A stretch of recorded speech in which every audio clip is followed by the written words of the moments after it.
Hallo zusammen, schön, dass ihr da seid. Es ist Samstag 17 Uhr, also Zeit zum Patchen und zum Quilten. Und heute arbeiten wir gemeinsam Fledermäuse. Für diese Fledermäuse brauchen wir nur ein paar Stoffreste aus unserem Stash und wir brauchen eine aufgezeichnete Fledermaus. Ihr könnt euch eure eigene Fledermaus aufzeichnen oder ihr könnt, wenn ihr mögt, die Datei aus meinem Etsy-Shop herunterladen.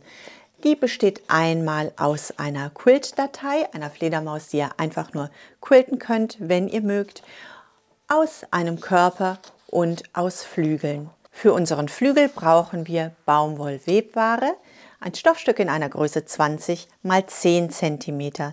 Für unseren Körper brauchen wir Baumwollwebware bei einem Stoffstück 10 x 6 cm.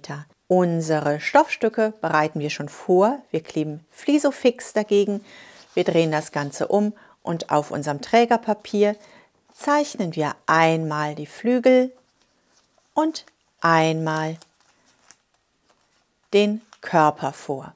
Unsere Fledermaus möchten wir später applizieren und zwar auf einen etwas größeren Getränkeuntersetzer. Wir bereiten dafür 2 Stoffstücke vor, 18 x 18 cm und auf eines der Stoffstücke bügeln wir eine Fließunterlage auf, ein Reststück, bei dem wir schon die Nahtzugabe eingekürzt haben. Wir schneiden einmal den Körper und die Flügel mit einer Applikationsschere aus. Eine Applikationsschere hat eine Biegung in eine Richtung, die wir, je nachdem wie wir sie gebrauchen, mal in eine oder in die andere Richtung nutzen können. Unsere vorbereitete Fledermaus legen wir einmal zur Seite. Unsere Stoffstücke für unseren Untersetzer setzen wir einmal zusammen. Wir legen beide Stoffseiten aufeinander und die Fließinnenseite schaut uns an. Die rechten Stoffseiten liegen aufeinander. Das Ganze können wir nun, wenn wir mögen, mit Nadeln stecken oder aber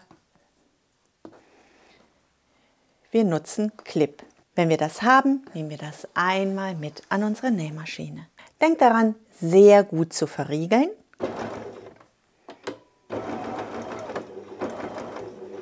Damit uns das nachher beim Wenden nicht einreißt.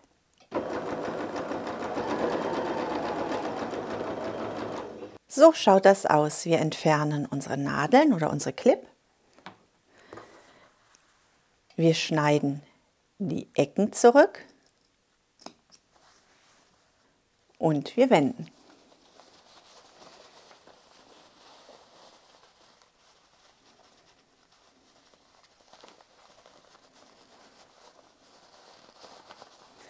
Unsere Ecken formen wir noch einmal aus.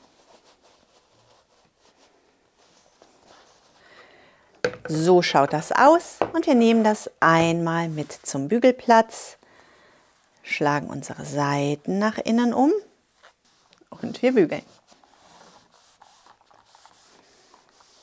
Auf unsere so vorbereitete Fläche setzen wir nun unsere Fledermaus. Das heißt, wir schauen einmal, wie möchten wir das Ganze denn legen und ausrichten. Wir entfernen das Trägerpapier vom Körper und von den Flügeln. Wir richten die Flügel aus, bügeln das Ganze leicht auf, nur damit es uns nicht mehr verrutscht. Und wir nehmen den Körper und setzen unseren Körper genau zwischen diesen beiden hochgezogenen Zacken ein. Wir haben hier 2 Zacken, wir haben hier 2 Zacken und das setzen wir zusammen. Und wir bügeln unseren Körper auf. Wenn das Ganze passt, bügeln wir das richtig feste ein. Wenn ihr keine Lust zum Quilten habt, könnt ihr die Fledermaus nun auch zu Ende aufzeichnen. Wenn ihr genauso gerne quiltet wie ich, könnt ihr die Fledermaus auch quilten.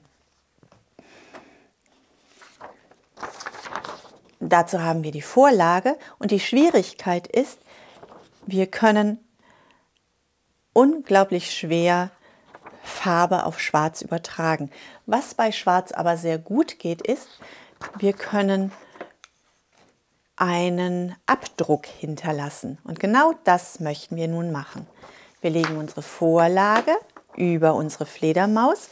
Solltet ihr das schlecht sehen können, könnt ihr die Fledermaus gerne ausschneiden. Unsere ausgeschnittene Fledermaus legen wir einmal auf. Wir nehmen ein Falzbein und wir fahren einmal die eingezeichneten Linien nach. Ich weiß nicht, ob man das sieht. Das Ganze wirft dann einen Schatten. Schwarz bekommt dann solche flachen Stellen. Ihr kennt das auch, wenn ihr über eine dicke Nahtzugabe bügelt. Dann wird die schwarze gebügelte Stelle mit der dicken Nahtzugabe blank. Und das ist der Vorteil, den wir hier nutzen möchten. Und das sieht man unter der Nähmaschinenlampe sehr gut, sodass ihr da keine weiteren Zeichnungen braucht und auch keine Sorge haben müsst.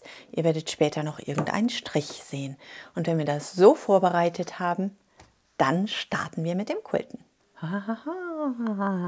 Jetzt geht es endlich mit dem Quilten los. Der Transporteur ist versenkt. Ich habe einen Zickzackstich eingestellt mit einer Breite von 3,5. Diese Fledermaus werde ich mit dem Stopffüßchen quilten. Das hat jeder an seiner Maschine, so dass es für jeden nachvollziehbar ist, was da passiert.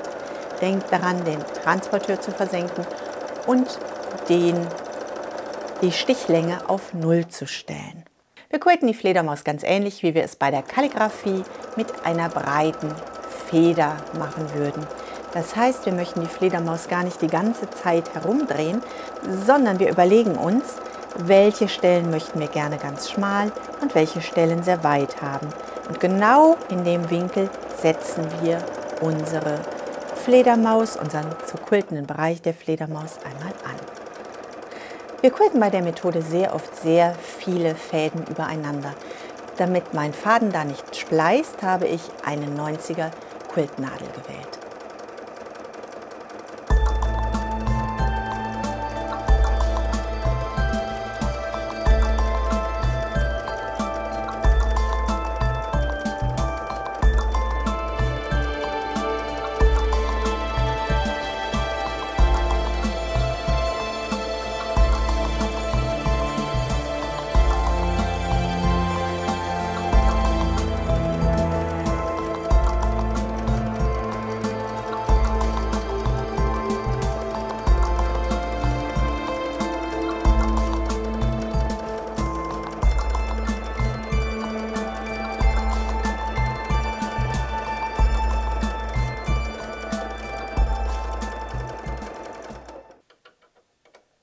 Und so schaut unsere fertige Fledermaus aus. Yay!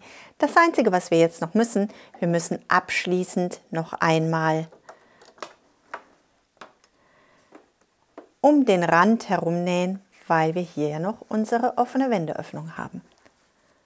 Dazu holen wir unseren Untertransporteur wieder nach oben und stellen unser Standardfüßchen an. Wir stellen unsere Nadel wieder auf mittlere Position und unsere Stichlänge bringen wir wieder auf die gewünschte Länge. Ich halte den gleichen Faden und wir nähen einmal um unser Patch herum.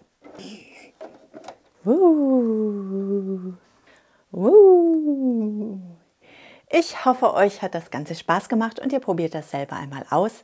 Jetzt wünsche ich euch eine wunderbare Woche. Bleibt gesund und glücklich und denkt daran, was immer auch passiert, einfach weiter quilten. Bis zum nächsten Mal.